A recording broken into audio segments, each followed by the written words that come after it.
નમસ્કાર દર્શક મિત્રો, આપ નિહાળી રહ્યા છો ગુજરાત પ્લસ ન્યૂઝ અને હું છું મેઘા અગ્રાવત। જોઈએ આજના મહત્વના સમાચાર। છોટાઉદેપુર જિલ્લામાં આવતીકાલે ભારેથી અતિભારે વરસાદને લઈ રેડ એલર્ટને લઈ તંત્ર થયું સજ્જ। જિલ્લાની તમામ શાળા કોલેજોમાં રજા જાહેર કરાઈ। ભારે વરસાદમાં લોકોને ઘરે રહેવાની અપીલ કરાઈ। ભારે વરસાદ સમયે જિલ્લાના લોકોને નદી કાંઠે કોઝવે પરથી પસાર થવા મનાઈ ફરમાવાઈ। જિલ્લા મથકે કંટ્રોલ રૂમ ચાલુ કરાયા। જિલ્લાના તમામ તાલુકા મથકે પણ કંટ્રોલ બનાવી ક્લાસ 1 અધિકારીઓની કરાઈ નિમણૂક। જિલ્લાના કંટ્રોલ રૂમનો કોન્ટેક્ટ નંબર જાહેર કરાયો। છોટાઉદેપુર જિલ્લા કંટ્રોલ રૂમનો નંબર 02669233012 અને ટોલ ફ્રી નંબર 1077 કરાયો જાહેર। જિલ્લા કલેક્ટરે કટોકટીના સમયે કંટ્રોલ રૂમનો કોન્ટેક્ટ કરવા અપીલ કરી। જિલ્લામાં ભારેથી અતિભારે વરસાદને લઈને એનડીઆરએફ એસડીઆરએફની ટીમો તૈયાર। જરૂર પડીએ સ્થળાંતર કરવા માટે શેલ્ટર હોમ તૈયાર રખાયા। રિપોર્ટર મોહસેન સુરતી, છોટાઉદેપુર। આવી છે અને એના ભાગરૂપે આખા જિલ્લા વહીવટીતંત્ર તૈયાર છે અને એલર્ટ મોડ ઉપર કામ કરે છે। જિલ્લામાં જિલ્લા સ્તરે એક ડિસ્ટ્રિક્ટ એમરજન્સી ઓપરેશન સેન્ટર 24 કલાક ચાલુ રહી છે અને એના સિવાય તાલુકા લેવલ ઉપર પણ કંટ્રોલ રૂમ 24 કલાક સતત ચાલુ હાલતમાં છે અને દરેક તાલુકામાં ક્લાસ 1 અધિકારીની નિમણૂક પણ કરવામાં આવી છે અને એના સિવાય એનડીઆરએફ એસડીઆરએફ ટીમ પણ તૈયાર છે। અગર જરૂર પડે તો રેસ્ક્યુ ઓપરેશન્સ માટે બધી જેટલી સુવિધાઓની જરૂરિયાત છે, જેટલા ઇક્વિપમેન્ટ્સની જરૂરિયાત છે, આ પૂરતી હાલતમાં જિલ્લા વહીવટી તંત્ર પાસે છે અને એસડીઆરએફ અને એનડીઆરએફ ટીમ પણ અલર્ટ મોડ ઉપર છે। એના સિવાય શેલ્ટર હોમ્સ પણ આઈડેન્ટિફાઈ કરવામાં આવી ગયા છે। જરૂર પડે તો લોકોને શિફ્ટ કરવા માટે જે શેલ્ટર હોમની જરૂરિયાત છે આ પણ અત્યારે સારી રીતે આપણા ચાલુ રાખવામાં આવી ગયું છે અને ત્યાં પણ નોડલ અધિકારીની નિમણૂક કરવામાં આવી ગઈ છે।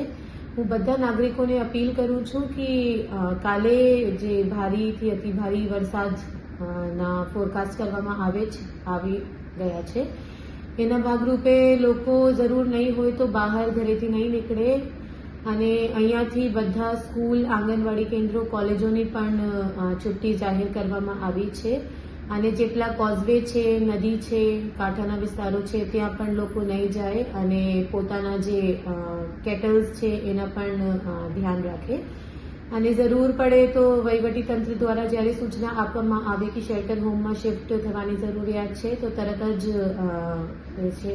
વહીવટીતંત્ર સાથે કોર્ડિનેશનમાં કામ કરીને સૂચનાના પાલન કરે અને જરૂર પડે તો કંટ્રોલ રૂમના નંબર 026692333012 અને 1077 ટોલ ફ્રી નંબર છે એના ઉપર સંપર્ક કરીને કોલ કરી શકશે અને કોઈ પ્રોબ્લેમ હોય તો જાણ કરી શકશે।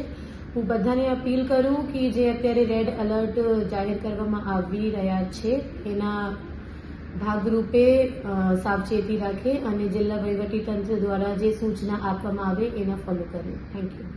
અને તેજ પવન ફૂંકાશે એવી આગાહી છે તો હું તમામ છોટાઉદેપુરના ગ્રામજનોને, નગરજનોને અપીલ કરું છું કે પોતાના ઘરમાં જ રહે અને કોઈ પણ જોખમી નાળા કે કોઝવે હોય એનાથી પસાર ન થાય।